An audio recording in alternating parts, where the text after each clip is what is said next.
ज्या बाळंतपणाच्या खऱ्या कळा असतात त्याची 3 लक्षणं असतात। पहिली गोष्ट म्हणजे बाळंतपणाची कळ येताना तुम्हाला पोट गच्च झाल्यासारखं वाटतं, असं टाईट होतं आणि थोड्या कालावधीनंतर ते ढिलं पडतं। आणि हे होत असताना त्याचबरोबर तुमची कमरेतनं पण वेदना येतात। म्हणजे पोटदुखी आणि कंबरदुखी हे जर दोन्ही एकत्र असेल तर ती बाळंतपणाची कळ समजावी। हा पहिला मुद्दा झाला। दुसरी गोष्ट काय, मग अशी कळ साधारण 7व्या महिन्यात सुद्धा कधी कधी 1-2दा येऊन जाते दिवसातनं, ठीक आहे, काय हरकत नाही।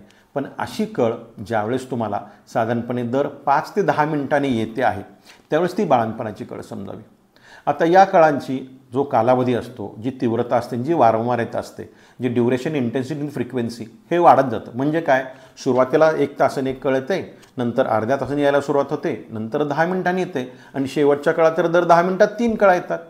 सुरुवातीला ती कळ जी आहे ते 15 सेकंदपर्यंत राहत असते, नंतर ती 30 सेकंदपर्यंत, शेवटची कळ तर 45 सेकंदसुद्धा राहू शकते।